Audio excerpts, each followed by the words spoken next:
Hello friends, तो कैसे हैं आप लोग। दोस्तों 25 सितंबर 2020 को टेलीकॉम जायंट वोडाफोन ने इंडियन इनकम टैक्स डिपार्टमेंट के अगेंस्ट एक लॉन्ग पेंडिंग आर्बिट्रेशन केस, जिसमें इनकम टैक्स ने 22,000 करोड़ रुपीस की डिमांड करी थी वोडाफोन से, वो केस अब वोडाफोन ने जीत लिया है। और परमानेंट कोर्ट ऑफ आर्बिट्रेशन ने ये यूनानिमस डिसीजन देते हुए ये कहा कि इंडियन गवर्नमेंट को वोडाफोन ग्रुप के अगेंस्ट टैक्स डिमांड्स अब आगे परस्यू नहीं करनी चाहिए। दोस्तों आज की वीडियो में बात करेंगे कि क्या है ये आर्बिट्रेशन केस, क्या है रेट्रोस्पेक्टिव टैक्सेशन और परमानेंट कोर्ट ऑफ आर्बिट्रेशन ने क्या कहा।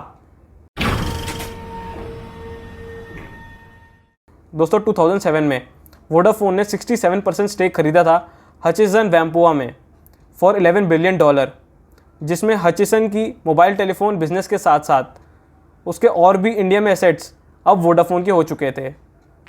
दोस्तों ये वही कंपनी है जिसमें आपको याद होगा कि हज के सिम कार्ड्स आते थे और इसकी टीवी एडवर्टीजमेंट में एक पग डॉग आता था।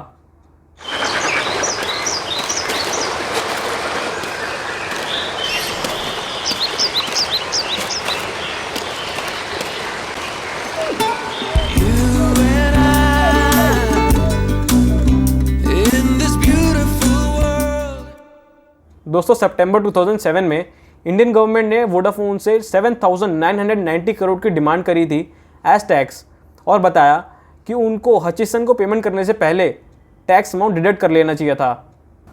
वोडाफोन ने इस डिमांड को बॉम्बे हाई कोर्ट में चैलेंज किया, जिसमें इनकम टैक्स डिपार्टमेंट ये केस जीत चुका था।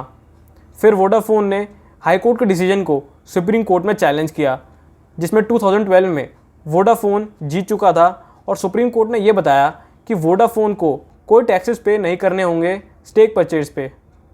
फिर दोस्तों उसी साल इंडिया के finance minister late Pranab Mukherjee ने फाइनेंस एक्ट का अमेंडमेंट प्रपोज किया, जिससे इंडियन इनकम टैक्स डिपार्टमेंट को ऐसी डील्स के अगेंस्ट रेट्रोस्पेक्टिवली टैक्स की पावर मिल गई और पार्लियामेंट ने ये एक्ट पास कर दिया था, जिससे वोडाफोन पे ये टैक्स पे करने का बर्डन फिर आ चुका था।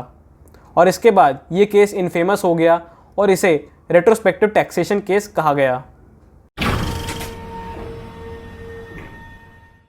दोस्तों इस टैक्सेशन से एक कंट्री को एक रूल पास करने की पावर मिलती है, जो कि कोई भी प्रोडक्ट्स, आइटम्स, सर्विसेज या डील्स पे कंपनीज के अगेंस्ट लगाया जा सकता है, जिसमें कंट्री उस लॉ के पास होने से पहले के टाइम में टैक्सेस लगा सकती है। मतलब आप फ्यूचर में आके पहले के लॉज को चेंज कर सकते हो। और दोस्तों बहुत सी कंट्रीज़ जैसे US, UK, Netherlands, Canada, Belgium, Australia और इटली ने कंपनी से ये टैक्सेस रेट्रोस्पेक्टिवली लिए हैं। दोस्तों पार्लियामेंट में जब 2007 में फाइनेंस एक्ट का अमेंडमेंट पास किया गया तो बहुत से इन्वेस्टर्स ने इसको ग्लोबली क्रिटिसाइज़ किया और ये बताया कि ये चेंज बहुत ही अनरीजनेबल चेंज होगा। जब इंडियन गवर्नमेंट ने बहुत ज़्यादा इंटरनेशनल क्रिटिसिज्म फेस किया तो उन्होंने ये मैटर वोडाफोन के साथ सेटल करने का डिसीजन लिया, बट इससे कोई फ़ायदा नहीं हुआ। और फिर जब नई एनडीए गवर्नमेंट आई तब उन्होंने ये बताया कि वो कोई फ्रेश टैक्स लायबिलिटीज़ नहीं लगाएंगे यूजिंग रेट्रोस्पेक्टिव टैक्सेशन रूट। और 2014 तक इस इशू को सेटल करने के सारे अटैम्प्ट्स फेल हो चुके थे। फिर वोडाफोन ने BIT यानी कि बायलैटरल इन्वेस्टमेंट ट्रीटी को इन्वोक किया, जो कि इंडिया और नेदरलैंड्स के बीच 1995 में साइन की गई थी।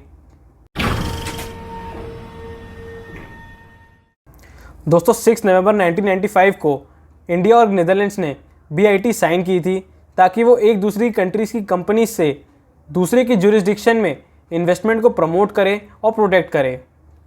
अब क्योंकि ये ट्रीटी इंडिया और नेदरलैंड्स के बीच हुई थी, इसलिए वोडाफोन ने इस ट्रीटी को इन्वोक किया, क्योंकि वो भी एक डच यूनिट है। दोस्तों यहाँ मैं आपको बताना चाहूँगा कि डच नेदरलैंड्स के लोगों को कहा जाता है। वोडाफोन ने इंडिया में हज का बिजनेस खरीद लिया था, जिससे ये ट्रांजैक्शन एक डच फर्म और इंडियन फर्म के बीच हुई थी। और दोस्तों मैं आपको ये बताना चाहूँगा कि 22 सितंबर 2016 को ये BIT ट्रीटी एक्सपायर हो चुकी है।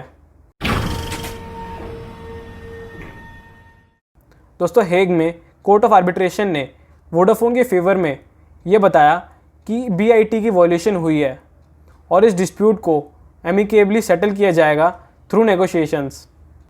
और आर्बिट्रेशन ट्रिब्यूनल ने यह बताया कि इंडियन गवर्नमेंट ने इस ट्रीटी के टर्म्स ऑफ एग्रीमेंट्स को वॉयलेट किया है और अब उनको वोडाफोन से टैक्स रिकवर करने के एफर्ट्स को बंद करना होगा और इंडियन गवर्नमेंट को वोडाफोन को 40 करोड़ रुपीस देने होंगे एज पार्शियल कंपनसेशन। दोस्तों मेरी राय में इंडिया में ईज़ ऑफ डूइंग बिजनेस तभी इतना अच्छा नहीं है क्योंकि यहाँ पे टैरिफ्स बहुत ज़्यादा हैं और इसीलिए फॉरेन कंपनीज चाइनीज़ मार्केट की तरफ शिफ्ट होती हैं। दोस्तों आपने सुना होगा कि रिसेंटली टोयोटा और हार्ले डेविडसन ने अपना बिजनेस इंडिया में बंद कर दिया है क्योंकि टोयोटा कार्स पे 50% टैक्स और हार्ले डेविडसन पे 100% टैक्स इंडियन गवर्नमेंट चार्ज करती है। आप खुद ही सोचिए कि अगर ये टैक्सेस इतने ज़्यादा होंगे तो ना ही लोग इनके प्रोडक्ट्स को लेंगे और ना ही ये कंपनीज अच्छा प्रॉफिट कमा सकेंगी। इन टैरिफ्स को इंडिया में कम करना चाहिए जिससे ज़्यादा से ज़्यादा फॉरेन कंपनीज इंडिया में सेटअप हो सकें।